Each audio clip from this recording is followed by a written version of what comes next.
and today we are going to see equality, the concept of equality and how it is mentioned in the preamble, along with it how it is reflected in the constitution in part 3rd of the constitution, which is the fundamental rights. The right to equality and other rights are given in it. Just a second.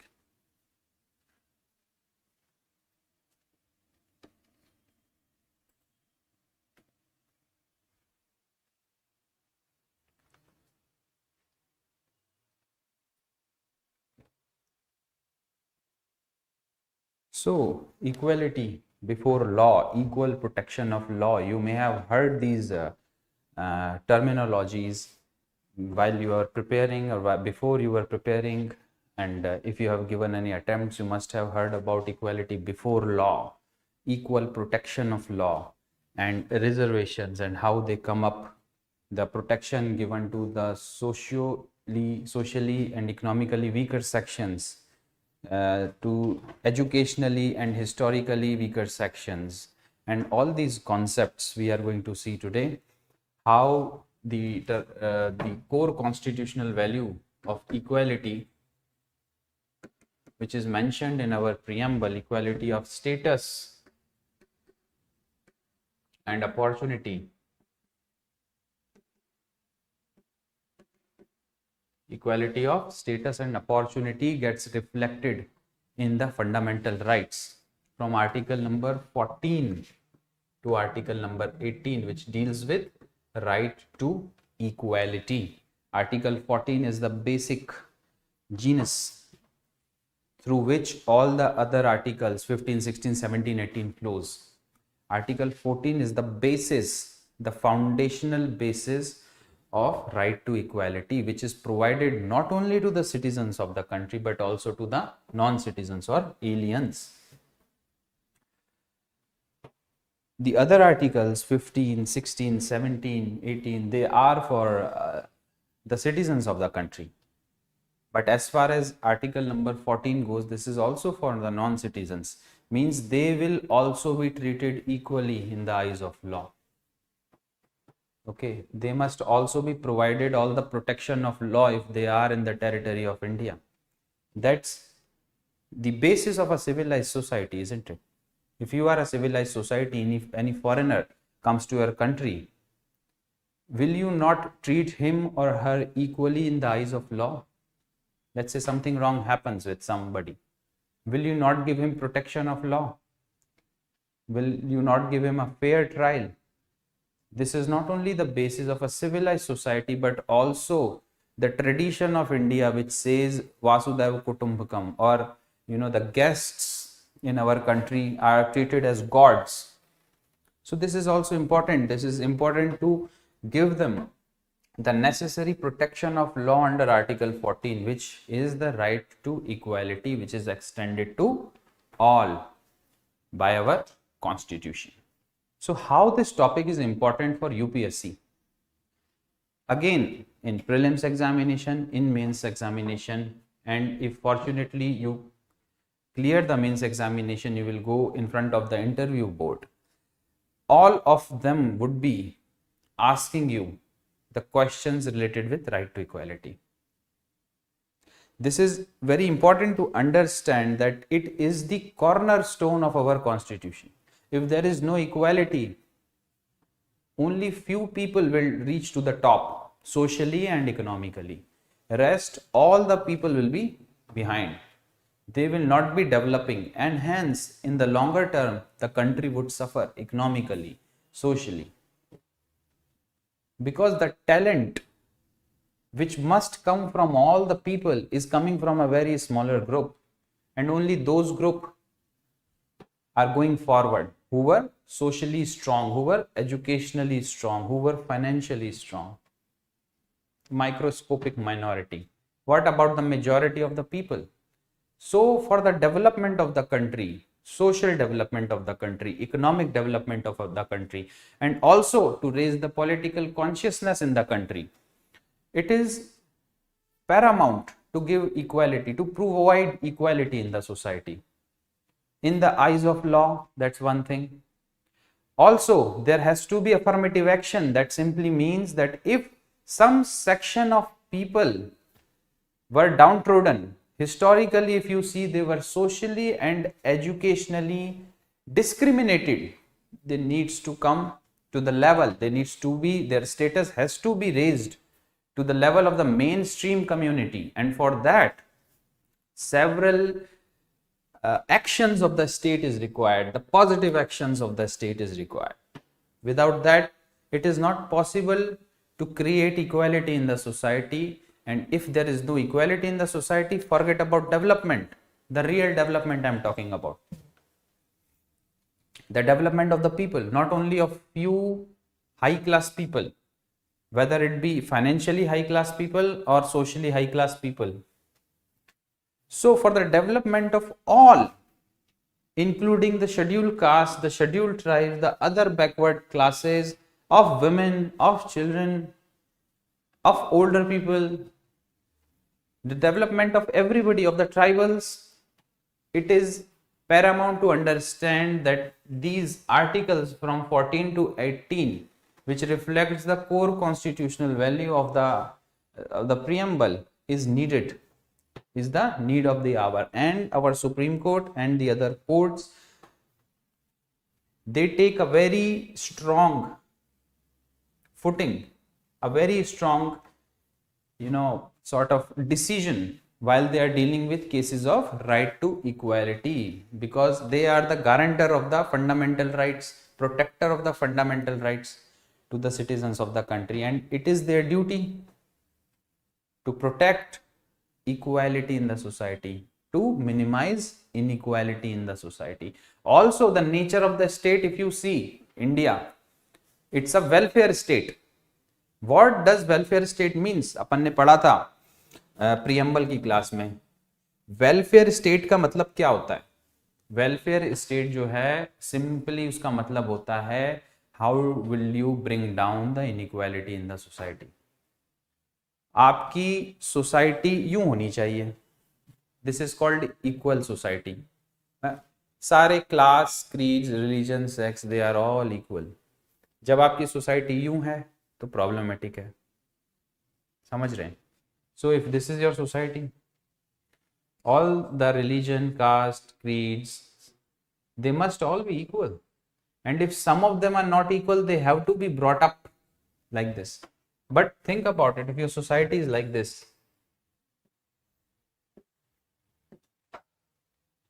what's the meaning of such a society? The few microscopic minority will get all the advantages, and these will be left behind in the race of modern development, and there is no equality, there will be revolutions. If you keep pushing the people down, something from inside comes up.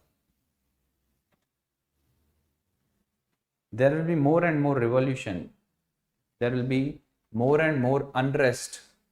The core constitutional value, again, fraternity, brotherhood, will be disrupted. There will not be unity and integrity within the country. The dignity of the human being needs to be restored, and the cornerstone for doing that is right to equality. If you make the society equal and then give them liberty, then you see the magic of development. That is the reason, to bring people to the equal level, government comes up with so many schemes. Now, let's delve deep into this idea of right to equality. Article 14 says that there shall be equality before law and equal protection of law. There shall be equality before law and equal protection of law. You must have read, and again people keep saying this is a negative concept. People keep saying this is a positive concept. They keep saying that this is British. and this is American.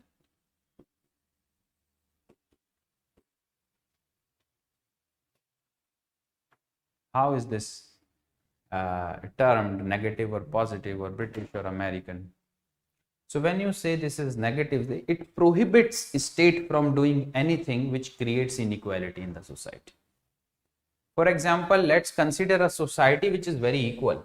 This is the society which is equal, and some state action disrupts this equality and gives advantage to few people in the society.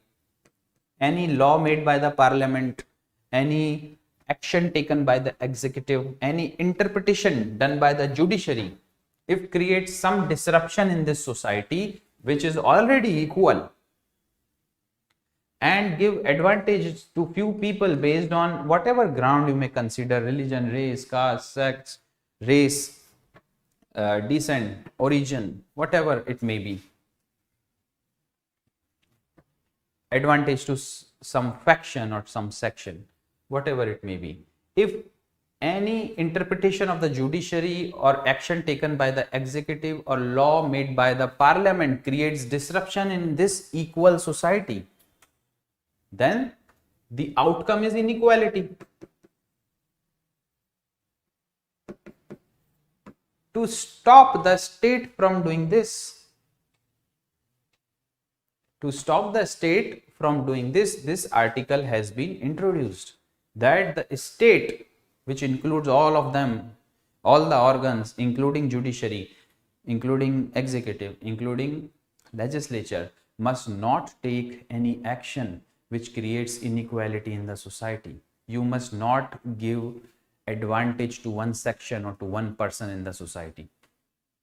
That's what is called the negative concept. Negative concept means prohibiting the state, stopping the state from taking any action which may create inequality in the society. Hope you understood this. Then what is this positive concept? Simple. Now, if we see the present society in India, or the society as it was prevalent in the times when constitution was drafted in 1950s and 60s and times there, do you really think the society was equal? We all know there were differences and there were discriminations based on caste, creed, religion, sex, place of birth, origin, descent, so many of them. Religion was one factor, caste was a major factor. Women have been the object of discrimination from a very long time in Indian society. All these things were prevalent. So the society was not equal. Society was very unequal. Some of them have great privileges, some of them were economically, socially, educationally backward. Some sex, males had great privilege, whereas women didn't have. The higher castes, the lower caste, there was a stark difference. Male, female, there was stark difference. The society was not equal. To bring in equality in such a society, what needs to be done? किस तरह से इस society में जो कि unequal है equality लाई जाए? Some action of the state is needed. State की तरफ से, गवर्नमेंट की तरफ से कुछ ना कुछ तो करना जरूरी है इन सबको इक्वल स्टेटस पे लाने के लिए. इक्वल स्टेटस पे लाने के लिए क्या करना होगा? इक्वल अपॉर्चुनिटी देनी होगी. भाई, अगर हायर क्लास का कोई आदमी किसी एजुकेशनल इंस्टीट्यूट में जा सकता है बिकॉज उसके पास फाइनेंसेस हैं, अलॉन्ग विद इट उसके पास एजुकेशनल बैकग्राउंड भी है, तो same opportunity must be provided to lower class person also, और टू downtrodden और टू दलित्स ऑल्सो.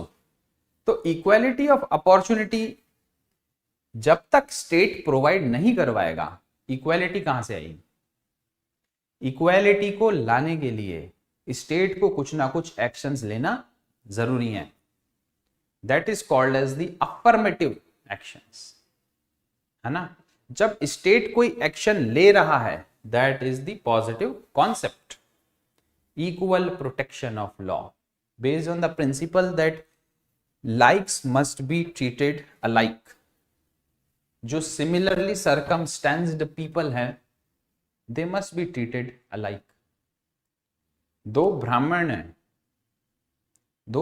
हैं, उन दोनों के बीच कोई डिस्टिंक्शन नहीं होना चाहिए। ऐसा नहीं होना चाहिए कि भाई एक ब्राह्मण को आपने प्रिविलेजेस दिए, आपने एजुकेशन इंस्टीट्यूट में एडमिशन दिलवा दिया on the basis of some sort of reservation, but दूसरे ब्राह्मण को नहीं, क्योंकि वो सिमिलरली सिचुएटेड पीपल हैं। तो एक ब्राह्मण है और एक दलित है, डिफरेंस यहां पर आता है, स्टार्क डिफरेंस यहां पर आता है। Dalit is historically, educationally and socially backward. जिस समय ये लॉज बन रहे थे, जिस समय कॉन्स्टिट्यूशन बन रहे थे, उस समय की सोसाइटी में दे वर डाउन ट्रोडन्स। तो इनको बराबर लाने के लिए state needs to do something, some action needs to be taken, और वो एक्शन अफर्मेटिव एक्शंस कहलाएंगे। ये एक अमेरिकन कॉन्सेप्ट है, affirmative action. That means the state needs to do something to restore equality in the society. इसके लिए reservations दिए गए, इसके लिए एजुकेशन इंस्टीट्यूट में एडमिशंस दिए गए, इसके लिए एम्प्लॉयमेंट्स में, पोस्ट में रिजर्वेशंस दिए गए, इसके लिए स्कीम्स चलाई गई for Dalits to bring them to the equal status of other mainstream communities and classes. For their health, for their education, Indian society turned into a welfare society right from the beginning. And it was the duty of this welfare society to bring in equality. So when state is doing something actively, that's the positive concept. Why is it called American and why this is called British? Because if you see the British society, it is more homogeneous. They have a long tradition of democracy. The right to vote were provided to many people since beginning, and there were no major stark differences between classes and castes. There was no caste actually in Britain. So they were more and more of a homogeneous society, which simply means a group of people which does not have any distinction among themselves. तो एक equitable society Britain already है। तो उस समय equality before law का जो concept है कि इस इक्वल सोसाइटी में कोई डिसरप्शन स्टेट ना लेकर आ जाए, so this concept of equality before law originates from Britain. दो चीजें होती हैं, एक होता है सिमिलरली सिचुएटेड और दूसरा होता है सिमिलर ट्रीटमेंट।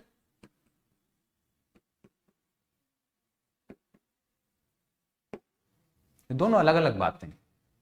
सिमिलरली सिचुएटेड, दो ब्राह्मण्स हैं, दो दलित्स हैं, both are similarly situated. Equality before law क्या बोलता है कि those people who are similarly situated, दो ब्राह्मण या दो दलित जो हैं, दे आर सिमिलरली सिचुएटेड, तो law must apply to them in a like manner. That means whatever rules and regulations will be made for one Brahman, same rules and regulation must have been made for the other Brahmins also. This is what is equality before law, that within a community which is similarly situated, the law for them have to be same. The privileges for them have to be same, and the obligations for them also have to be same. Privileges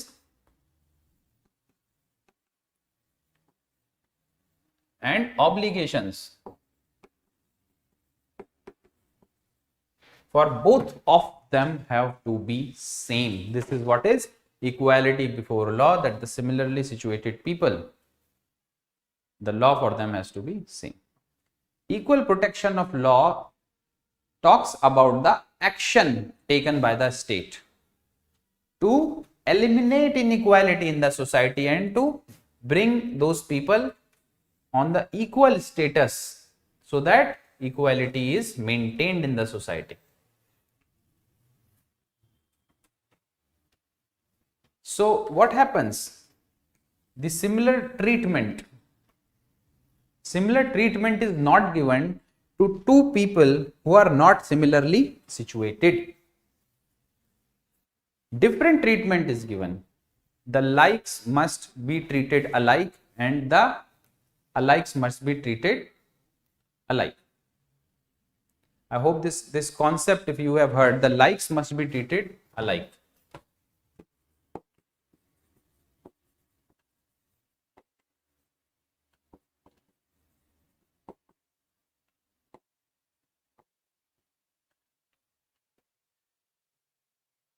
Again, if there are two Brahmins, that means they are similarly situated, they must be treated alike.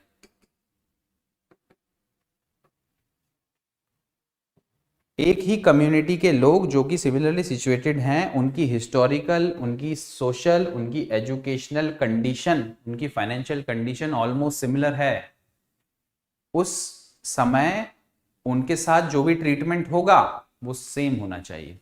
अगर उस treatment में कोई ना कोई difference आ रहा है, that means equality का concept distort हो रहा है और जस्टिस नहीं हो पा रहा है.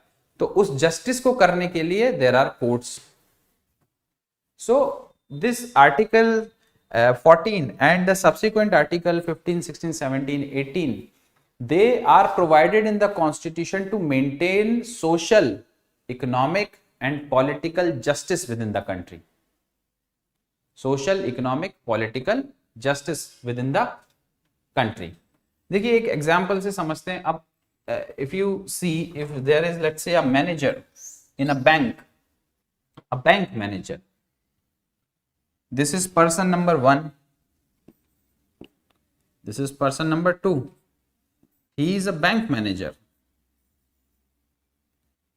He is also a bank manager.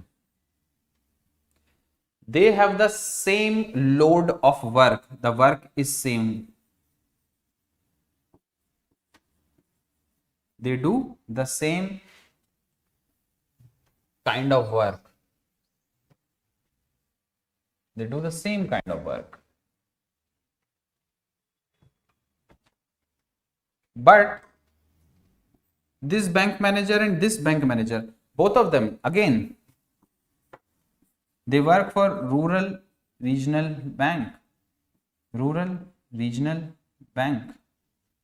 So this is similarity, no? But this person and this bank is sponsored by this bank is sponsored by commercial bank.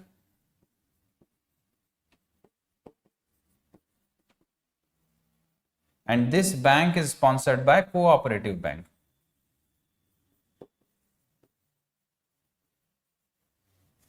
This bank is sponsored by commercial bank and this bank is sponsored by cooperative bank.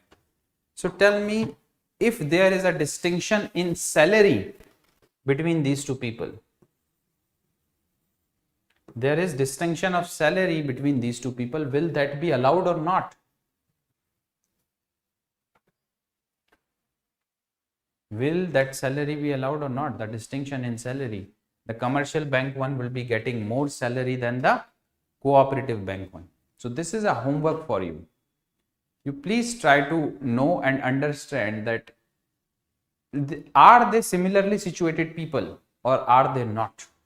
And if they are similarly situated people, to maintain equality in the society, their salaries has to be equal.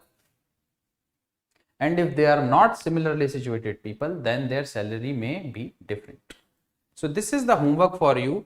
You are going to go and find out whether the salary of a bank manager who is working equally with another bank manager, but the difference is that one bank is sponsored by commercial bank and other bank is sponsored by cooperative bank. salaries will be equal or not.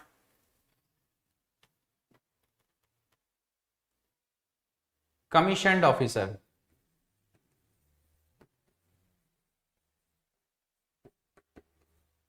And non-commissioned officer.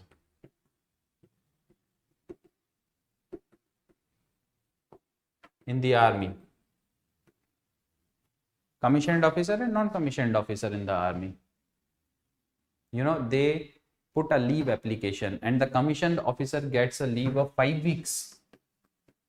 Whereas non-commissioned officer only get the leave of 3 weeks.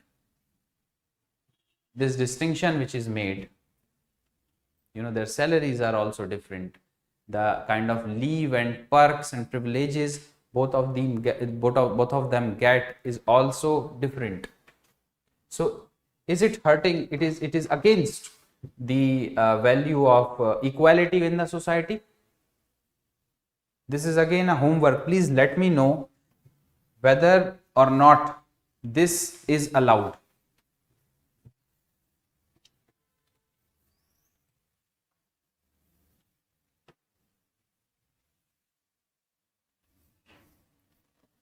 So this is the concept of equality before law and equal protection of law, where one says that law must look at everyone equally.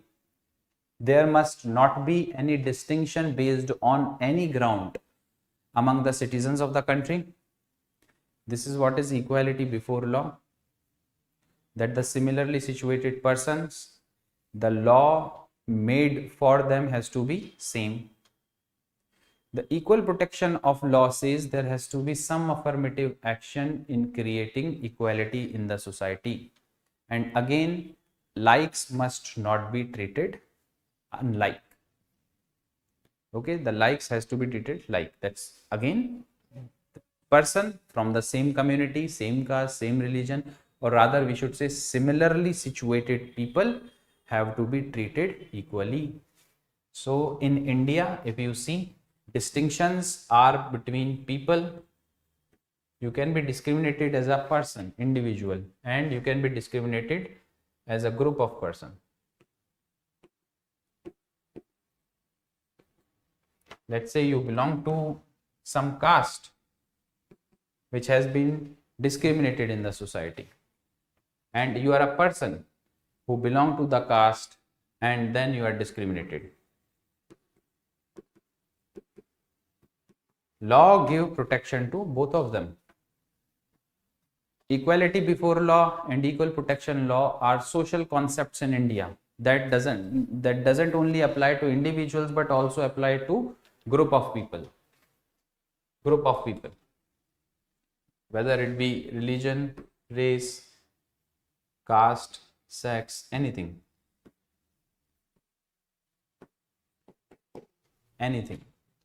So what will be equal protection of law here? That the state must not treat this group of people and the other group of people who are differently situated as same, and whoever among them are downtrodden or has been discriminated over a period of time, there has to be some action by the government to bring them equal to the mainstream society. This is what is equal protection of law. Equality before law is treat everybody equally. Now, one thing, when equality before law comes up, it does not mean that treat this group of people and another group of people equally. So this is like higher and this is lower. Equality before law does not mean that treat both of them equally. It means that people belonging to this group, law must apply same to them, and people from this group, the law must apply same to them. This is one of the the confusion which people have, who think that equality before law means law must be applied same to all the people. But in several of the judgment of Supreme Court, the interpretation has came that equality before law does not mean that if two section of people are not similarly situated, the law must treat them equally. No, it's a concept which says that law must treat everybody equally. Law must treat everybody equally, especially the similarly situated people. That does not mean that two group of people who are not similarly situated, the law is going to treat everybody equally. तो ये बात बहुत ध्यान से आप समझिए, equality before law का क्या मतलब है कि ऐसे लोग जो सिमिलरली सिचुएटेड हैं, ऐसे लोग जिनका स्टेटस सेम है, जिनके पास अपॉर्चुनिटी सेम है, उन सबको लॉ एक ही तरह से देखेगा, उनको प्रोटेक्शन, प्रिविलेज और ऑब्लिगेशन सेम रहेंगे. ये कॉन्सेप्ट है इक्वालिटी बिफोर लॉ. फिर इक्वल प्रोटेक्शन ऑफ लॉ क्या है? वो ये कहता है कि अगर दो डिफरेंट कम्युनिटी या दो डिफरेंट क्लासेस या दो डिफरेंट कास्ट्स, उनके बीच कोई डिस्टिंक्शन है, तो जो उनका ट्रीटमेंट होगा वो डिफरेंट होगा. उनका जो ट्रीटमेंट होगा वो डिफरेंट होगा.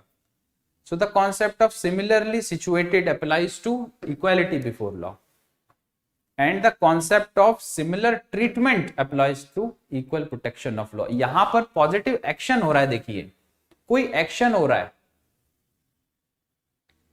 सो ट्रीटमेंट क्या हुआ? It's a kind of action. It is a kind of action which government is taking to bring in equality. और ये जो एक्शन जो गवर्नमेंट ले रही है to bring in equality in the society, वो भले ही रिजर्वेशन देना हो, या वो भले ही एम्प्लॉयमेंट देना हो, या वो भले ही एजुकेशन इंस्टीट्यूट में एडमिशन देना हो, या फिर कोई ऐसी स्कीम्स खोलना हो जो उनका social economic status, standard of living बढ़ाती है, वो सारा का सारा एक्शन कहलाएगा इक्वल प्रोटेक्शन ऑफ लॉ के अंडर में. That some positive action have been taken by government. क्या करने के लिए? जो अनइक्वल्स हैं उनको इक्वालिटी पे लाने के लिए. इक्वालिटी बिफोर लॉ एक सिंपल सा कॉन्सेप्ट है जो कहता है कि सिमिलरली सिचुएटेड पीपल, जो भी सिमिलरली सिचुएटेड पीपल हैं, जिनका स्टेटस सेम है, जिनको अपॉर्चुनिटी सेम है, they are same in the eyes of law. The obligation on them, the privileges given to them has to be same. ये equality की आधी बात है. आधी बात क्या है कि ऐसा है नहीं ना. अरे भाई, सोसाइटी में हर एक ग्रुप सिमिलरली सिचुएटेड नहीं है, कुछ ग्रुप डाउन ट्रोडन्स हैं, तो उनको इक्वल लाने के लिए क्या किया जाए? कुछ अफर्मेटिव एक्शन लेने पड़ेंगे. तो इक्वल प्रोटेक्शन ऑफ लॉ क्या कहता है? Those who are not similarly situated must not be treated equally. Those who are not similarly situated must not be treated equally. Equal treatment किसके बीच होना चाहिए? जो सिमिलरली सिचुएटेड हैं उनके बीच. तो आई होप ये आर्टिकल 14 आपको अच्छे से समझ में आया. If you have any doubt you can ask in the chat, और we are going to go forward and see article 15 and 16.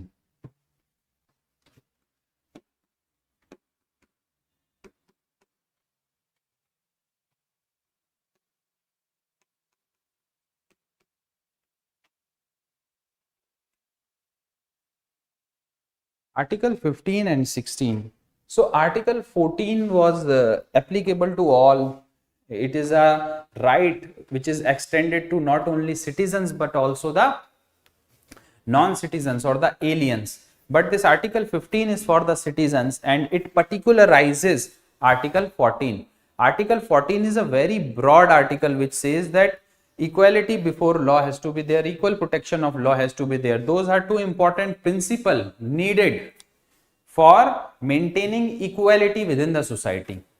But article 15 ने उस चीज को पर्टिकुलराइज कर दिया, उसने उसका स्कोप बिल्कुल फोकस्ड कर दिया by saying that there shall not be any discrimination based on religion, race, caste, sex and place of birth. ये 5 चीजें दी हैं। तो क्लॉज नंबर 1 जो है इसका आर्टिकल 15 का, it says that there shall not be, the state must not discriminate people on the basis of religion, race, caste, sex and place of birth. There shall not be any discrimination by the state on the basis of religion, race, caste, sex and place of birth. देखिए कितना शानदार है। पहले article 14 जो है उसने एक broader concept दिया कि इंडियन सोसाइटी में इक्वालिटी मेंटेन करने के लिए इक्वल प्रोटेक्शन ऑफ लॉ और इक्वालिटी बिफोर लॉ की जरूरत है। ठीक है।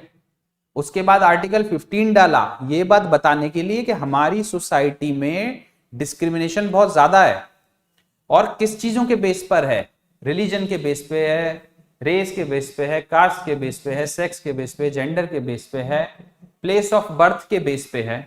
तो इतना सारा जब आपके सोसाइटी में डिस्क्रिमिनेशन या डिस्टिंक्शन है तो उन ग्राउंड्स को आप सबसे पहले एलिमिनेट करो। तो आर्टिकल 14 एक ब्रॉडर कॉन्सेप्ट है।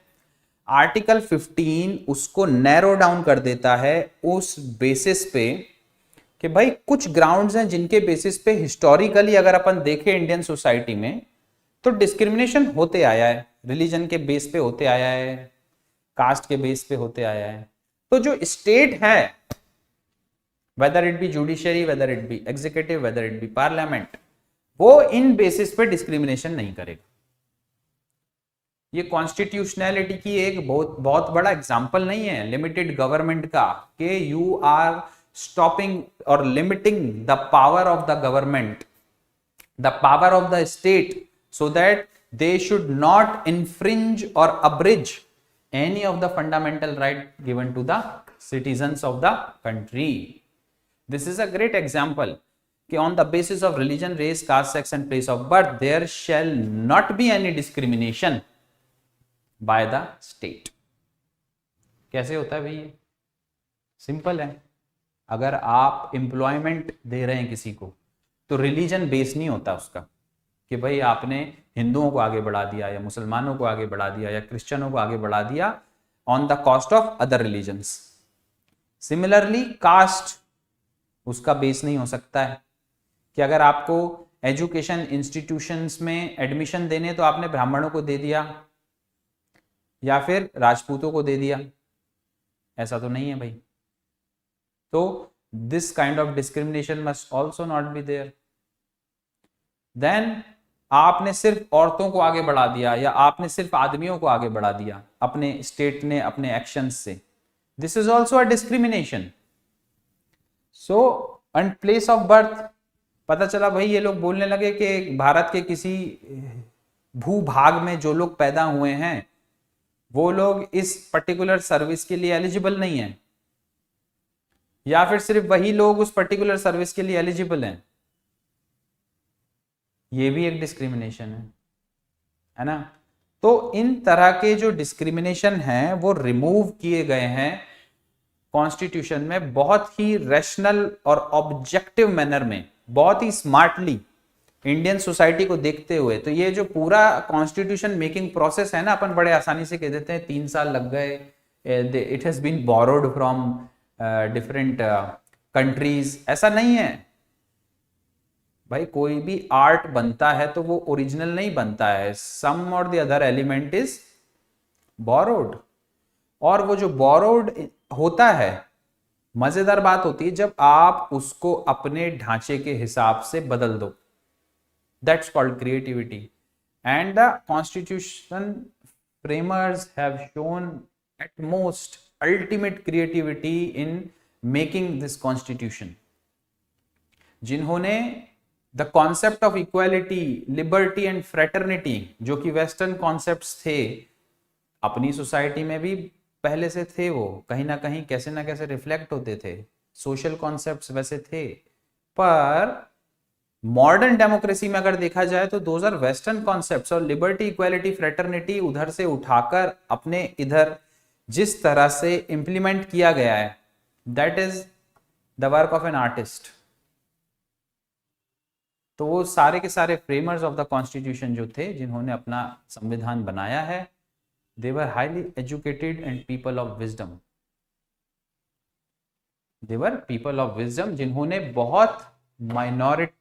बहुत माइक्रोस्कोपिक वे में ये चीज पॉइंट आउट की कि इंडिया में डिस्क्रिमिनेशन के ग्राउंड्स क्या हैं, और कॉन्स्टिट्यूशन में वो ग्राउंड्स मेंशन किए, और फिर उस पर डिबेट हुआ, बहुत सारी चीज ऐड की गई, बहुत सारी चीज सब्ट्रैक्ट की गई, और उसके बेस पे ये निकला कि भाई religion, race, caste, sex, place of birth, इसके बेस पे स्टेट किसी भी तरह का डिस्क्रिमिनेशन नहीं करेगा।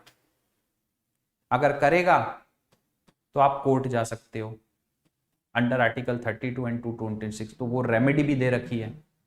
तो हर तरीके से पैक करके भेजा है ताकि आपके फंडामेंटल राइट्स बने रहें।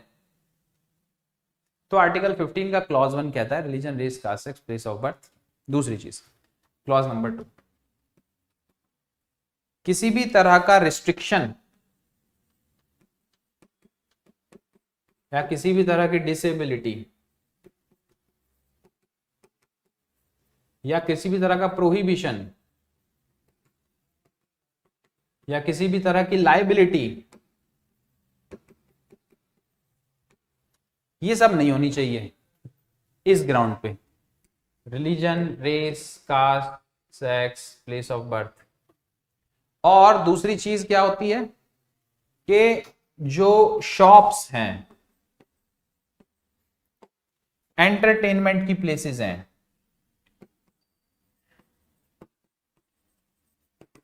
थिएटर्स हैं, मार्केट्स हैं,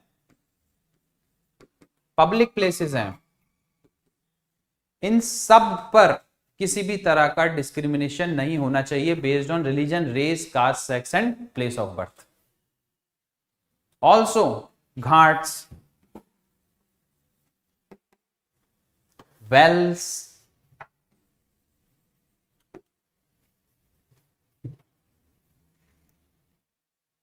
public entertainment places which is maintained by the state and are open for all the people in the country.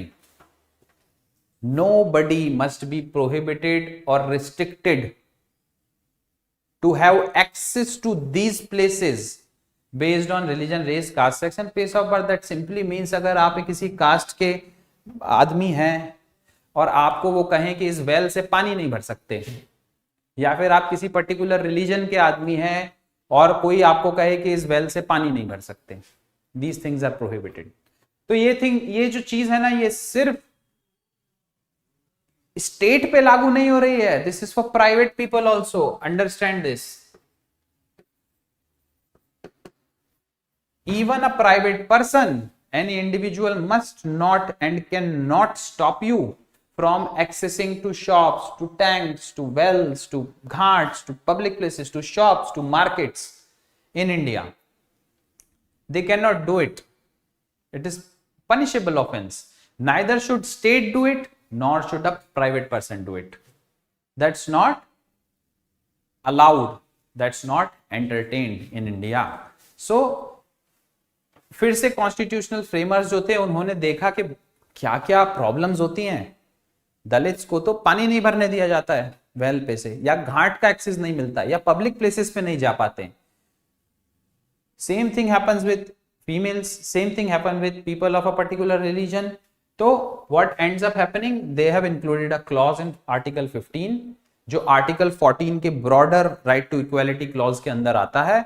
और वो क्लॉज क्या बोलता है, एक बहुत सिंपल सी बात कि भाई देखिए, there shall not be any restriction और disability or any prohibition for accessing all these things on the basis of religion, race, caste, sex and place of birth.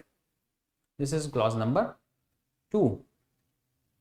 Let us now come to clause number 3 of the same article, which says that nothing in this article shall prevent the state from making any special provision for women and children. देखिए अब मजेदार बात आती है यहां पर। What is happening, this is restricting the state from doing something, okay, that the state must not discriminate anybody on the basis of religion, race, caste, sex or place of birth. This is also a restriction on the private people. This is also a restriction on the state, that the state must not discriminate anybody, or the private person must not discriminate anybody from accessing these places based on religion, race, caste, sex. So these are negative concept. Equality before law, British concept as we have studied. अब यहाँ पर exceptions शुरू हो जाते हैं. There is an exception that is nothing in these articles or nothing in the previous article, article number 14, can stop state from making any provision for women and children. अगर state को कोई भी provision बनाना है औरतों के लिए या बच्चों के लिए तो वो बना सकता है. अब वो प्रोविजन एजुकेशन इंस्टीट्यूट में भर्ती करवाने के लिए हो, या वो प्रोविजन एम्प्लॉयमेंट देने के लिए हो, या वो प्रोविजन बच्चों को किसी भी खतरे से बचाने के लिए हो, या फिर उनकी एजुकेशन के लिए हो, इस तरह के प्रोविजन स्टेट बना सकता है. और ये जो आर्टिकल्स हैं जो बोल रहे हैं कि सेक्स के बेस पे डिस्क्रिमिनेशन नहीं होना चाहिए, वो आर्टिकल इन्हें नहीं रोक सकते. सो जब भी ये आर्टिकल की बात की जाएगी तो ये आर्टिकल प्रिवेलेंट होगा पीछे किसी भी आर्टिकल के ऊपर. That simply means the state have the power, the constitution has given the power to the state to make special provisions for women and children in the society. Why? अगर आप देखें the women have also suffered a lot, so some special provision for their upliftment can be made. This is the affirmative action, the positive concept of equal protection of law. Similarly, for children, they are the future of the society. If we do not treat children equally, give them equal opportunity for education and maintain their health, how can the Indian society grow? So special provisions can be made for women and children, and this clause is an exception to Article 15 and Article 14. Exception. There's another exception coming in, that scheduled caste, scheduled tribes and other backward classes which have been specified by the state to be socially and educationally backward, scheduled caste and scheduled tribes along with the other backward classes which are socially and educationally backward, special provision can also be made for them. Any special provision can be made for them by the state. This is again affirmative action, a positive concept to bring equality in the society. The state is coming forward and doing something, some action, taking some decision, whether it be related to the educational institutes, whether it be related to anything, health, their education, just to bring them and their standard of living on the same status on which the other mainstream communities or the other mainstream classes are. Always remember, this is not about caste but classes. Okay, so these are exception, these are exception to the previous articles. तो कितना बेहतरीन तरीके से पहले उन्होंने establish करा right to equality, फिर उन्होंने कहा कि state must not discriminate on several grounds, फिर उन्होंने कहा कि ऐसा है कि कुछ जहां पे it is the wisdom of the state that wherever they found somebody who or some group which is socially and educationally backward, scheduled castes or scheduled tribes, these all are notified by the central government and the state governments also. जो भी इन lists में आता है उन सबको state special provisions बना सकता है. Parliament can make special provisions for them. This is again an exception to right to equality. अगर आप broader concept of right to equality देखो तो everybody must be treated equally, but इधर क्या हो रहा है, अपन कुछ पुशअप दे रहे हैं उन्हें. Special provisions can be made. Clause number 5 क्या कहता है? क्लॉज नंबर 5 कहता है for SC, ST and OBC special provision for can be made for their entry into educational institutes. Now educational institutes can be public, it can be private, it can be public and it can be private. Educational institutes can be aided or non-aided, can be aided or non-aided by the government, can be either aided or non-aided by the government, but the entry of SC, ST and OBC in these institution, educational institution, can be made. So for example, if you start a school, a private school, state can make provision that even if you are not getting anything paid by the state, even if your school is a private school, you have to give entry to SC, ST or OBC students in your school. Why? Because it is necessary in this country to create equality in the society, and for that some welfare measures have to be taken. And it is the duty of the private person also, it is the duty of the individuals also to contribute in the social development of the society, to contribute for the welfare of the society, and hence reservations are given in the private institution, educational institutions also for SC, ST and OBC. There's another clause, sixth, which says that if state think and there is a list of economically backward classes, this has been recently added, 103rd Constitutional Amendment Act, that economically weaker section, state can make provisions for them over and above the 50% limit set for SC, ST and OBC,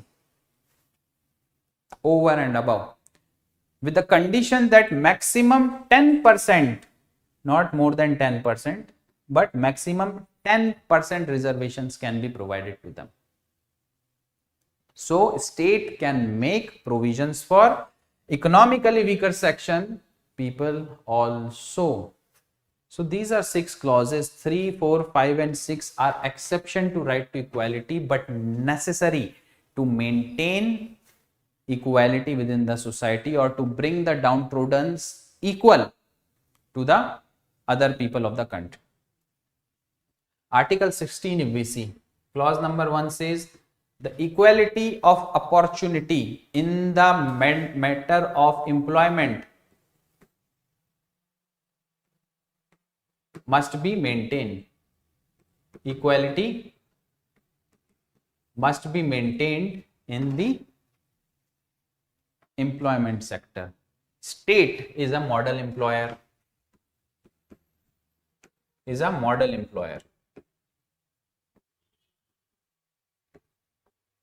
When state is a model employer, while it is giving the jobs to the people, while it is giving employment to the people, nobody must be discriminated, or right to equality has to be maintained by the state while giving any employment. Right to opportunity in all the employment must be extended to all the people in the country by the state. Clause number 2 says that again this condition that in the matter of employment, nobody must be discriminated on the basis of religion, race, caste, sex and place of birth. Here 2 more grounds have been added. If we see this, religion, race, caste, sex and place of birth was there, but descent and the place of origin are added in this, the place of residence, descent and the place of residence. these two grounds have been added. UPSC always asks the exception. Always remember these exception. Descent and the place of residence has also been added as grounds in this article. You have to understand. This is important. Then comes the third clause, that now this is an exception, that Parliament is empowered. Parliament is empowered to provide residence as one of the ground for employment in any state employment. Why Parliament has been given the power but not the state assemblies given the power? Because the state assemblies can come under the pressure of the local people. They have more pressure of the local people, and in that pressure what will happen? They will end up providing residence as one of the condition for employment within their state. This will hurt the unity and integrity of the nation. Okay, आप भाई मध्य प्रदेश के हैं पर उत्तर प्रदेश में जाके exam दे सकते हैं ना, और अगर कोई रेसिडेंस की सिचुएशन बनती है कि residence becomes one of the ground on which you will be given the employment, then only Parliament is empowered to make such a law, not the state assemblies. This is what is said by clause number 3 of Article 16. Now clause number 4, it is very much similar to clause number 4 of Article 15, which says that scheduled castes, scheduled tribes and other backward classes which are socially and educationally backward, they can be given reservations in the matter of employment. In the matter of employment, scheduled castes, scheduled tribes and other backward classes which were socially and educationally backward can be given reservation. इनको reservation दिया जा सकता है किस लिए? Society में equality maintain करने के लिए. इनको क्यों दिया जाएगा? क्योंकि ये सोशली बैकवर्ड रहे हैं, ये एजुकेशनली बैकवर्ड रहे हैं. That simply means if you ask a tribal boy to come and compete with you, it will be difficult for him to write even one sentence in English. Forget about English, it will be difficult for him to write even one sentence in his vernacular language. तो उस वजह से कुछ reservation दिया जाता है education institutions में. वो क्लॉज ये रहा, 5th वाला. अगर वहां पे पब्लिक एजुकेशन इंस्टीट्यूशन नहीं है तो उनको प्राइवेट में डलवा दीजिए भाई, वो प्राइवेट में जाएंगे पढ़ेंगे. But it is necessary for the tribals people, if they have to come, if we have to bring them in the mainstream society, it is necessary for their children to study, or else how will we maintain the equality in the society. इसलिए उनकी पढ़ाई जरूरी है. अब एक बार उन्होंने पढ़ लिया तो अब उनके जॉब की बात आती है, तो उधर भी रिजर्वेशन हम दे रहे हैं, उधर भी रिजर्वेशन इज नेसेसरी. ओबीसी में एक क्रीमी लेयर का कॉन्सेप्ट है कि if you come from a certain background जहां पे you have some sort of resources with you, if your father or your mother is in the government job or earning particular amount of money, or you have particular land holding which brings you to the creamy layer, then you will not be given the reservation. But if you are not in the creamy layer, then you will be given the reservation. There have been demands to put creamy layer on the scheduled caste and scheduled tribes also, but it's a debatable topic. There are debates throughout the country. One more thing, it is important what the Supreme Court has said in its interpretation, that while we are providing all these reservations, you have to understand one thing, that the meritocracy of the society has to be maintained. और जो specialised positions होती है ना, उधर reservation नहीं दिया जाएगा. specialized position where special knowledge is required, no reservation will be given. जहां पर स्पेशलाइज्ड नॉलेज की जरूरत नहीं है, कॉमन नॉलेज से काम चल जाएगा, कॉमन ट्रेनिंग से काम चल जाएगा, तो आप आईएएस बनना चाहते हैं, कोई स्पेशलाइज्ड नॉलेज की जरूरत नहीं है, ना ही पुलिस वाला बनने के लिए, तो वहां पे रिजर्वेशन दिया जाता है। बट अगर आप कहें कि भाई इसरो का साइंटिस्ट का पोस्ट है, वो भी उनके जो चीफ इंजीनियर हैं, और उसमें रिजर्वेशन दे दो, तो ऐसा थोड़ा मुश्किल होता है। सो जो हाईली स्पेशलाइज्ड पोजीशंस होती हैं, कुछ भी हो सकती हैं, वहां पर रिजर्वेशंस उतना ज्यादा नहीं दिया जाता है। बेसिक एजुकेशन में रिजर्वेशन दिया जाएगा, बट जैसे जैसे आप हायर एजुकेशन की तरफ बढ़ते जाएंगे रिजर्वेशन बहुत कम हो जाता है या फिर गायब हो जाता है, क्योंकि आपको बेसिक एजुकेशन मिल गई है, तो अब उसके बाद आपको अपनी बिल्डिंग खुद बनाना पड़ेगी। ये बहुत सोच समझ के इंटरप्रेट किया जाता है, बहुत सोच समझ के ये क्लॉजेज ऐड किए जाते हैं कॉन्स्टिट्यूशन के अंदर, कि सोसाइटी में किसी किस्म का डिसरप्शन पैदा ना हो। ऐसा ना हो कि रिजर्वेशन देने के चक्कर में जो मेन स्ट्रीम्स हैं उनके साथ डिस्क्रिमिनेशन होने लगे और राइट टू इक्वालिटी का कॉन्सेप्ट ही खत्म हो जाए वहां पर। That is why supreme court has put a limit of 50% on this clause, that all the employment which you will give to SC, ST or OBC must not exceed 50%, must not be more than 50%. But then again, clause number 6 was inserted in this. We will see 5 later on. Let's see clause number 6. ये भी इससे relate करता है, EWS. So, in the matter of employment,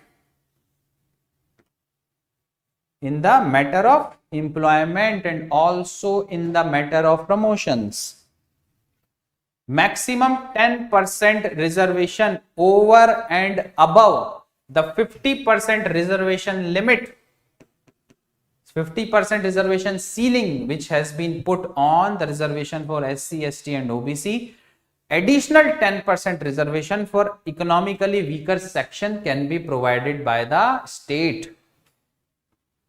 This is a new addition by 103rd Constitutional Amendment Act in 2019. EWS category will get reservation maximum 10%. एक और चीज होती है, मान लीजिए वैकेंसी है, अब ये पूरी 50% सीट्स नहीं भर पाए और कुछ स्पिल ओवर हो गया, कहने का मतलब है कुछ सीट्स बच गई, तो वो नेक्स्ट ईयर ऐड हो जाएंगी। अब next year you can come up and से कि ये तो 50% से ज्यादा हो रहा है, क्योंकि कुछ सीट्स प्रीवियस ईयर की हैं, तो जो प्रीवियस ईयर की सीट्स हैं वो इस ईयर में सेपरेटली ट्रीट होंगी।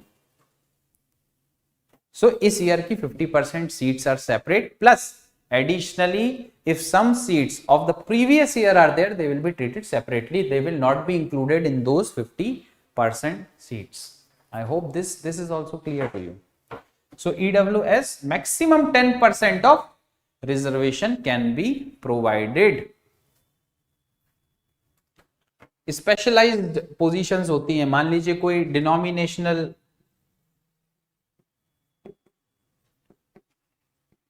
ऑर्गेनाइजेशन है या कोई रिलीजियस ऑर्गेनाइजेशन है, उनके जो हेड होंगे वो उस ही रिलीजन या डिनोमिनेशन के होंगे। क्लॉज नंबर 5 ये बोलता है। ऐसे मुस्लिम सुन्नी बोर्ड है या शिया ये वक्फ बोर्ड है, सुन्नी वक्फ बोर्ड या शिया वक्फ बोर्ड, अब आप वहां पे किसी हिंदू को नहीं बनाएंगे ना चेयरमैन या फिर मेंबर ऑफ द कमिटी, वहां एक मुस्लिम ही बनेगा। और सुन्नी वक्फ बोर्ड है तो सुन्नी मुस्लिम बनेगा, शिया मुस्लिम नहीं बनेगा। तो इस चीज का भी ध्यान रखा गया है, नहीं तो इस चीज पे भी लड़ाइयां हो जाएंगी। हिंदुओं में मठ हैं तो उनका जो चेयरमैन है वो किसी मुसलमान को नहीं बनाएंगे, but from the same religious और denominational background the head of that religious organisation और डिनोमिनेशन विल बी चूजन। तो इसको भी बहुत स्पेसिफाई करके लिखा हुआ है that any post in a particular organisation which belongs to a particular religion, only a person of that religion will be the head or the member of committee will consist of only of that religion. I hope this is clear.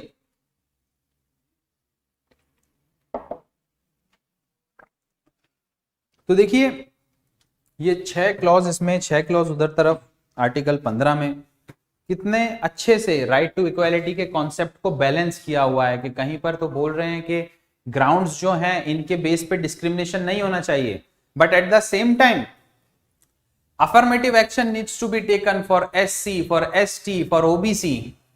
There has to be some affirmative action to bring the downtrodden's on the equal footing of the mainstream society. Society ऐसी है ना, इसको ऐसे करना है, कैसे करेंगे? कुछ affirmative action तो necessary है. So the positive concept, the action taken by state comes here. All the concept of right to equality and equal protection of law and equality before law, which we have studied in article number 14, is applied in both these articles 15 and 16. So article 15 and article 16 particularizes article number 14. Article 15 जो है वो क्या बोल रहा है कि भाई religion, race, caste, sex and place of birth जो है इसके बेस पे किसी किस्म का डिस्क्रिमिनेशन नहीं होना चाहिए. आर्टिकल 16 वही चीज बोल रहा है एम्प्लॉयमेंट के एरिया में, that state is a model employer and it must not discriminate while giving jobs, while in the matter of employment and promotions on the basis of these grounds. But then again affirmative action needs to be taken and some sort of reservation has to be given for the equal representation. Think about a civil services or think about a police service which does not contain any scheduled caste, scheduled tribe or OBC people. It is all filled with Brahmins, with Rajputs, other communities. That's not good. So something which is a steel frame, which is considered a steel frame in the society, needs to have contribution from all the sections of the society. हर एक section of the society must come and build that steel frame. That then only it will be called as the steel frame, or else again it will be rusted. So कुछ privileged communities नहीं है भारत के अंदर. हमको सबका साथ और सबका विकास करना है, और वो कैसे होगा? सबका साथ और सबका विकास होगा जब सब तरह के लोग रिप्रेजेंट करेंगे इस सर्विस को, वेदर इट बी IAS और IPS और IFOS और फॉरेस्ट सर्विस और whichever service, there are so many number. जो भी स्टेट की सर्विसेज हैं यहाँ पे रिप्रेजेंटेशन जो होना चाहिए वो बराबर होना चाहिए, सारी कम्युनिटीज उसमें भाग लेना चाहिए. Some think about it, if there are no women in this, very less, what is the meaning then? है ना? या फिर there are very less scheduled caste or scheduled tribes in this. The people of other caste may not be as sensitive and understand the problems of scheduled caste and scheduled tribe as their own people will. If you are a person belonging to scheduled tribes and you become one of the member of this civil service, you become an IAS officer from that community and you are posted in some tribal area, you are in a position to understand sensitive issues in that particular area. You are in a position to understand how have your community been suffering historically and what needs to be done to bring it up to the level of the mainstream society. What are the problems of young children, male and female in tribal areas? You will be in a better condition to understand that. That is the reason reservation is provided, so in to bring the equality in the society. If you are represented in this service, सबसे पहले तो representation होगा उस service का, दूसरी चीज उसके फायदे जो होंगे वो अलग है. तो स्टेट को ये काम करना पड़ता है. लोग इसके अगेंस्ट कितना भी बोलें, but as a welfare state, these provision needs to be made in the society, and this will be there until the society becomes equal. So the early we become equal, the better it will be for everybody. And how will we become equal? It depends on individuals. It depends on all of us. How we start treating the other people, people of different religions. How again the core constitutional concept of fraternity, maintaining dignity of an individual and unity and integrity in the nation. अब अपन ही जाकर दंगे करने लगे और लड़ने लगे just because the other person is of different religion or other person is of different caste, तो फिर unity कहाँ से बन पाएगी देश में? तो फिर इक्वालिटी का कंसेप्ट है ही नहीं. तो that is why it is paramount to have dignity of an individual in your mind. It does not matter whether a person belongs to any religion or any caste or any sex. You need to give them necessary respect. This thing is over. I hope things are very clear to you. And let us now come to another two articles which are left in this. Article number 17 and article number 18. Article 17 and article 18. Abolition of untouchability.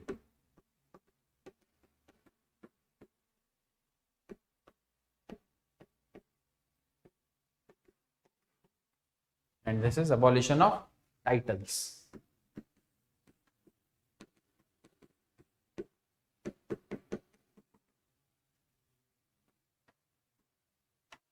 What is abolition of untouchability? In India, if you see, people have been categorized as untouchables.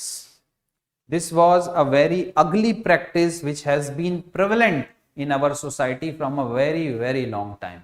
And when we were heading towards making the Indian constitution as a modern constitution based on the principle of liberty, equality, fraternity and justice, social, economic and political, we need to eliminate untouchability. If we do not eliminate untouchability, there is no meaning of the preamble and the core constitutional values in the society. This has been the most arch, I would say, concept which was there, which was creating inequality in the society to the extent that we were shameful of this. And to eliminate this shame, the constitutional framers have inserted a separate article within the confines of right to equality. अब जो भी लोग बोलें कि हमने constitution बोरो किया हुआ है और ये सब कॉपी पेस्ट है, वो ये बात को समझें कि वो कॉन्स्टिट्यूशन बोरो नहीं. इस तरह से तो आपने भी लक्ष्मीकांत की किताबें और एनसीईआरटी बोरो की हुई हैं, अपनी खुद की किताबें लिख लें और पढ़ लें. ऐसा नहीं होता है. Education is transferred from generation to generation. Similarly, if somebody has made their constitution in 1776, other people have made their constitution in 1789, French Revolution, 1776, American Revolution. If we take some reference and positivity from it and insert it in our constitution, and along with inserting it in our constitution tries to confine it within our society in such a way that it reflects the very nature of the Indian society, then what is wrong in that? I don't think. भाई आप geography Savinder Singh से भी पढ़ते हैं, खुल्लर से भी पढ़ते हैं, कोशी लियोंग से भी पढ़ते हैं और उसके बाद एनसीईआरटी से भी पढ़ते हैं. तो कोशी लियोंग से मत पढ़ें क्योंकि वो अंग्रेज है ना पढ़ें. तो ये तो गलत है भाई. एजुकेशन है, हम कहीं से भी ले सकते हैं. अगर वेस्टर्न सोसाइटीज ने बहुत अच्छी रिसर्च की हुई है किसी चीज के ऊपर, and if we can learn that, why to stop ourself? We can go on and learn in the similar way. If they have came up with few concepts of liberty, equality and fraternity, of justice, and they have defined it so well, so nicely, then there is nothing wrong in taking it. But the important thing is we should not implement or enforce it in the same manner as has been implemented by them. And the constitutional framers have given utmost importance that whatever provisions we are borrowing from whichever constitution throughout the world must reflect Indianness in it. तो जब affirmative actions under equal protection of law America में चल रहा है तो वो क्या है? It will be given to the blacks, it will be given to the Native Americans. But when you come to India, race is not a problem. हमारे इधर काले गोरे का डिस्टिंक्शन नहीं है. आप फेयर एंड लवली लगा के कर दें, पर है नहीं. Historically, if we see, we have been divided on the basis of castes. We have been divided on the basis of religion. We have been divided on the basis of gender, place of birth, place of origin. कि भाई ये north east का है, ये north का है, मैं south का हूँ. इस तरह के distinctions, there are too many of them in our society. So we have imported this concept of right to equality and repackaged it in such a way that it reflects Indianness. So this is one of the reflection of such a artistry, that a separate article of right to equality, which is particularizing right to equality in such a way that to eliminate untouchability from our society, has been separately inserted in the constitution. Abolition of untouchability is the arch of the constitution, and to make its preamble meaningful and to integrate the Dalits in the national mainstream is the duty. This has been said by Supreme Court in one of its interpretation. So this is very important to understand. Abolition of untouchability. Is our constitution defining untouchability? Is definition of untouchability given? Untouchability की definition है क्या कुछ? The constitution has not defined untouchability. But Supreme Court again, since it is the interpreter of the constitution, since it is the guarantor of the fundamental rights and the protector of the fundamental rights, has interpreted what untouchability is. And it has said that untouchability as has been practiced in India historically. As has been practiced in India historically. This is important to understand. जिस तरह से हमारी history में untouchability की practice हुई है, उसी तरह से हम आज भी अनटचेबिलिटी को ट्रीट करेंगे, उसको एलिमिनेट करने के लिए. But no definition has been given. इसका क्या मतलब है? अगर कोई इंसान because of epidemic,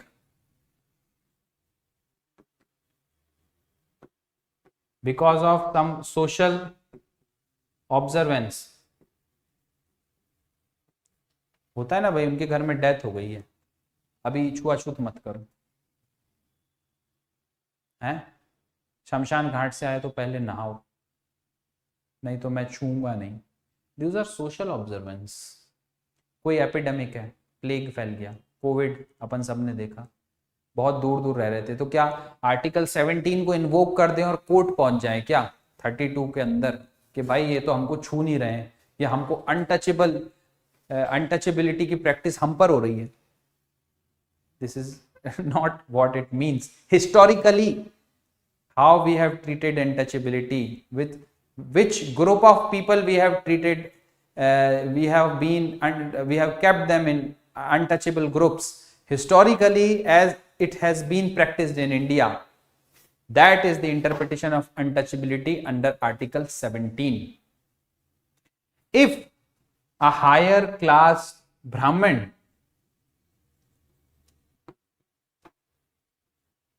is thrown out of his community, किसी मठ से मठाधीश का अगर आदेश निकले कि ये पर्टिकुलर ब्राह्मण XYZ, दुबे जी या शर्मा जी या कोई भी, will not be a ब्राह्मण anymore, तो वो भी क्या अनटचेबल हो जाएगा आर्टिकल 17 के अंदर कि भाई मेरे को भी ना कम्युनिटी से बाहर कर दिया. Again it has been historically practised in India. ये कोई भी आप एडिशन करते जाइए इसमें कि कोविड की वजह से मेरे को टच नहीं कर रहे हैं, हैं, या फिर मैं नहाया नहीं हूं तो मेरे को टच नहीं कर रहे हैं इसलिए आर्टिकल नंबर 17 इन्वोक हो जाएगा, ऐसा नहीं होता है. As has been historically practised in India, clear cut interpretation given. Okay, so to implement this, several acts has been passed by the parliament. The SC/ST Atrocities Act of 1989, SC/ST Atrocities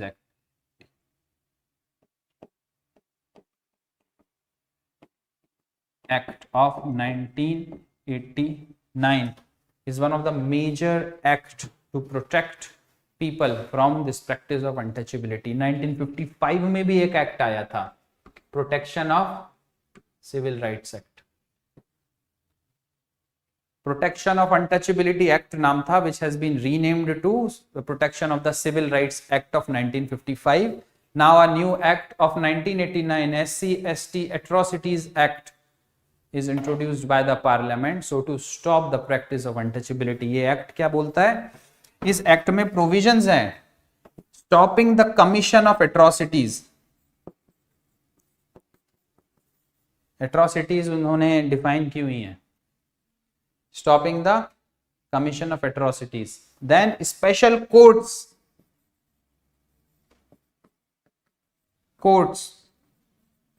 have been established, special courts have been established for this purpose. Then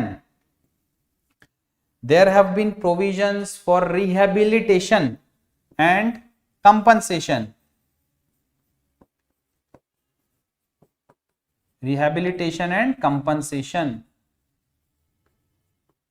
provided to the people who have suffered atrocities on the basis of this ugly practice of untouchability.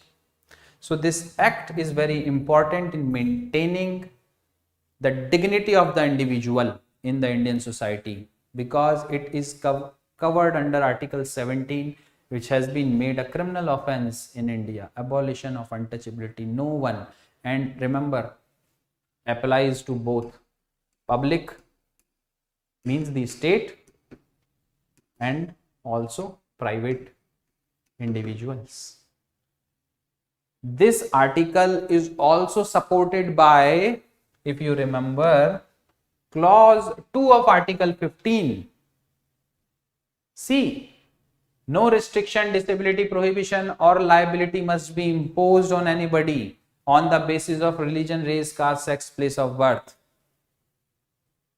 Okay, and nobody must be stopped from accessing shops, markets, tanks, wells, rivers, ghats. One form of untouchability was practiced, which has been very beautifully eliminated by clause 2nd of Article 15 and by Article 17, abolition of untouchability. So untouchability, as has been historically practiced in India, that must be considered as untouchability, not because of some epidemic or because of some social observance or because you have been thrown out of your community and now considered an untouchable. So you cannot approach court saying that my Article 17 has been abridged or infringed. Then this act, I hope you have understood this thing. Some of the social justice under DPSP. Also, government, when they are making any law, must understand, DPSP is sort of an instruction or a direction given to the government, to the parliament, while they make law. And while they are making law, they must understand that social equality needs to be a cornerstone while making a law. And this practice of untouchability has to be eliminated. Now coming to Article number 18, abolition of title. Raja, Maharaja, Maharaja Dhiraj. So many titles were there in India. What does a title do? If a state gives you a title कि आप महाराज हैं या आप महारानी हैं, that simply means it is creating inequality. ये देखिए, ये रही इक्वालिटी। तो सारे प्रोविजंस जो अपन ने अभी पढ़े 14 से लेके 17 तक, from article 14 to 17 whatever we have read, नीचे की जो तबके हैं ना उनको इस इक्वालिटी के लेवल पे लाने के लिए, weather it B reservation in educational institute और इन एम्प्लॉयमेंट और इन पोस्ट और एवरीवेयर, ये जो नीचे के तबके हैं इनको ऊपर इक्वालिटी के बेस पे लाने के लिए विद अदर कम्युनिटीज, ये सारे प्रोविजंस अपन ने पढ़े। ये एक अनोखा प्रोविजन है जिसमें ऊपर वालों को नीचे खींचा जा रहा है। ये जो टाइटल दे दिए जाते हैं ना, इनको कह रहे भैया टाइटल नहीं, come down to equality level, come down and behave, that you are not different, you are not superior, you are the citizen of this country and all the citizens of this country are equal. So no special privilege will be given to you, and if some special privilege is there, we will bring you down to everybody's level. This is the level, this is India. Okay, so this is a unique article which brings down the ego of the people. The titles have been abolished in India.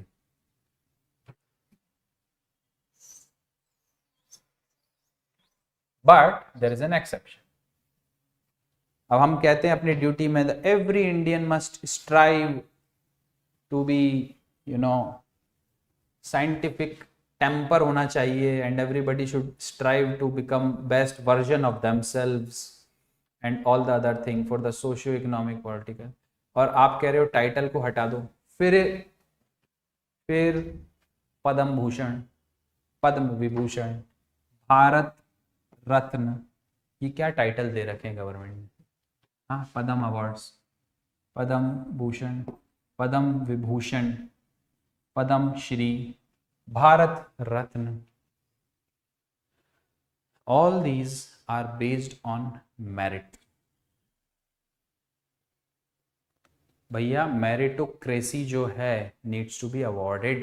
If we stop awarding meritocracy in the society, society आगे कैसे बढ़ेगी scientific manner में? How will it move forward?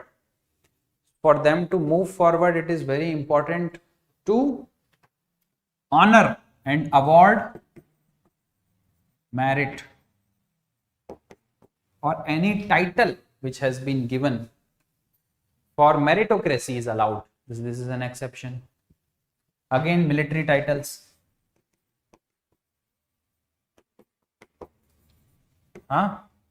Field Marshal Sam Manekshaw, Sam Bahadur, Field Marshal. It is important to give him a title, or else, you know, this is a military title. This is very important. Paramveer Chakra.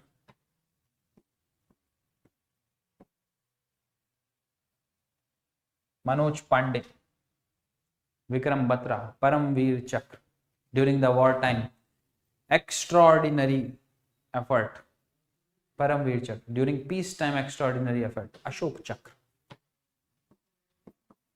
अगर इन्हीं चीजों को अपन ने award करना बंद कर दिया तो फिर तो मजा ही नहीं आएगा ना.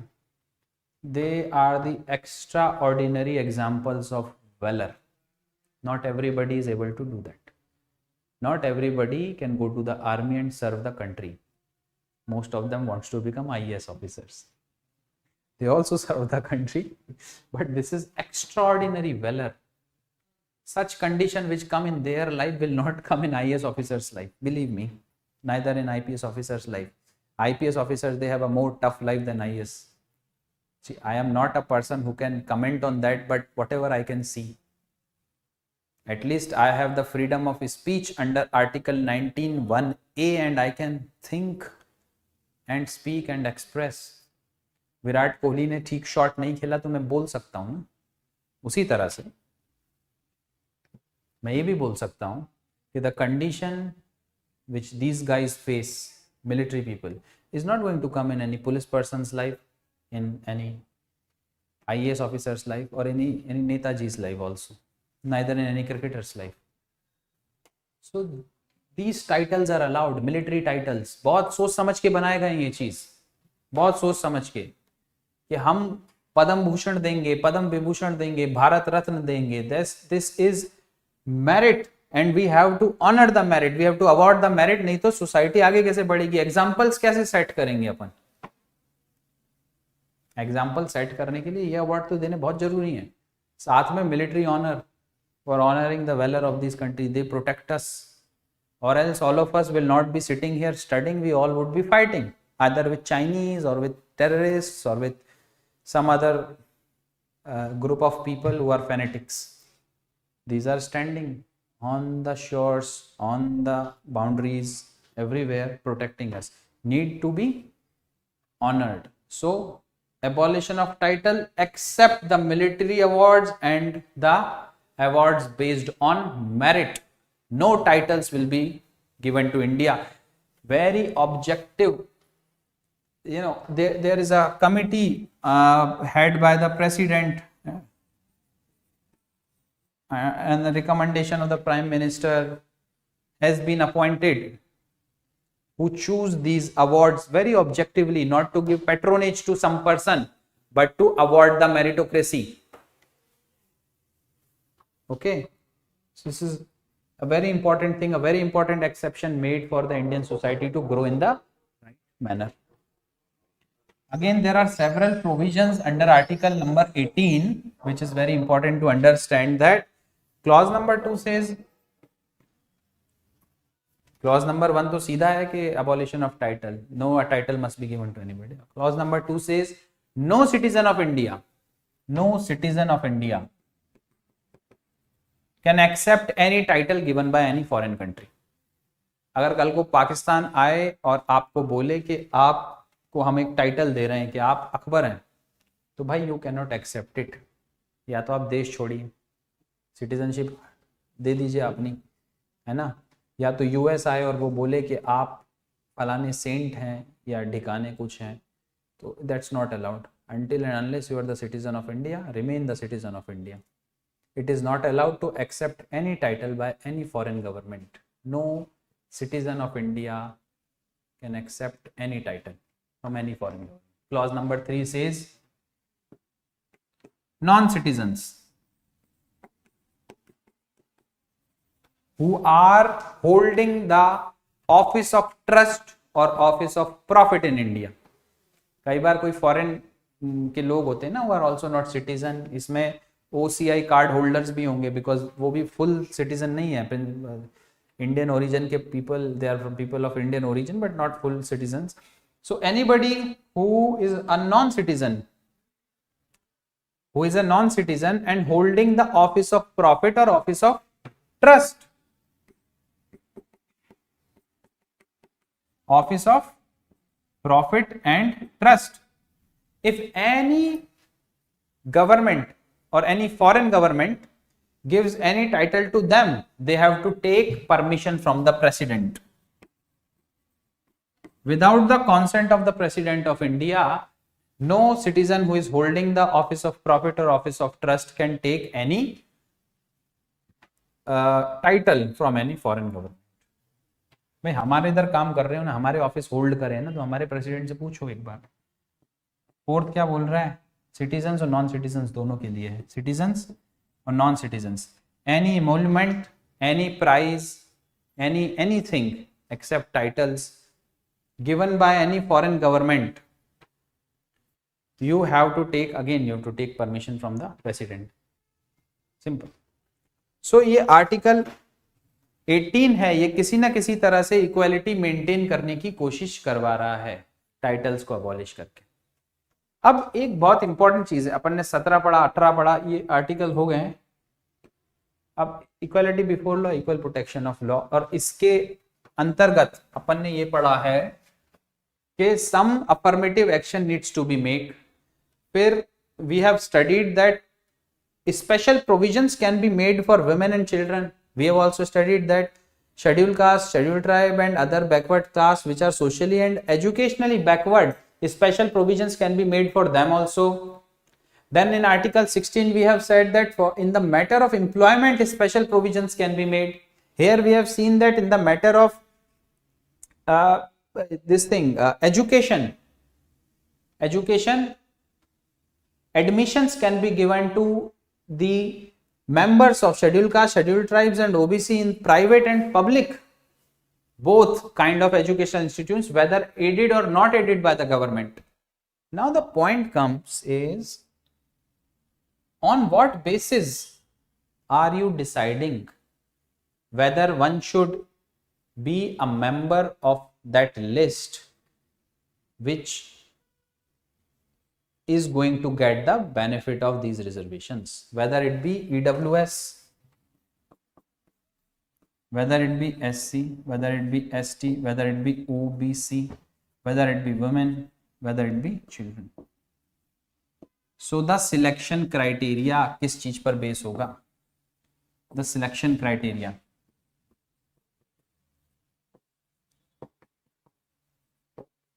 What will be the basis of the selection criteria? There were several questions raised. State तो बना के ले आता है, तो स्टेट को तो वोट चाहिए हैं, गवर्नमेंट को वोट चाहिए ना, तो किसी को भी उठा के डाल देंगे, उसमें बेनिफिट मिलेगा, वो कम्युनिटी इनको वोट कर देगी, हो गया. To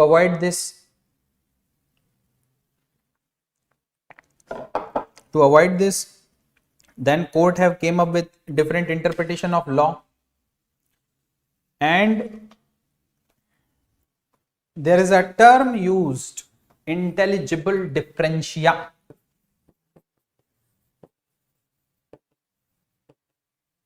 Intelligible differentia. There is another term used, rational nexus. We need to understand these two. What is intelligible differentia? It simply means that when you are making these distinctions, when you are making these lists, or when you are putting different communities in this list which are going to get some privilege from the government, some privilege from the state, then you have to have a rational point of view, an objective point of view, and that must not be arbitrary. That simply means that the state must not do anything for somebody's profit or somebody's loss, but the objectivity has to be there, rationality has to be there. That is what is called intelligible differentia. There has to be rational nexus between the object to be achieved. The object to be achieved, there has to be rational nexus between two things. One is the object which you need to achieve, and what is the second? The decision which you are taking. That means the list whichever you have made, there has to be a rational nexus between the list which you have made and the object you have to achieve. Okay, so what is the object of giving reservations here? What is the object of making special provisions? So that if any community, if any class of the society is downtrodden, is historically or educationally or socially backward, we have to bring it to the mainstream level. We have to give them the equality of opportunity and the equality of status. So the equality of outcome needs to be ensured. In that condition, with that objective, whatever decision we are taking must match with that objective. That you must prepare a list. When you are preparing a list, let's say it contains a list of socially and educationally backward citizens. Okay, and you put all the socially and educationally backward citizen in that list, so to give them equality in the society. But then you come up with few people who are already empowered, despite of being in the same category of socially and educationally backward people, Many people have made progress over generations.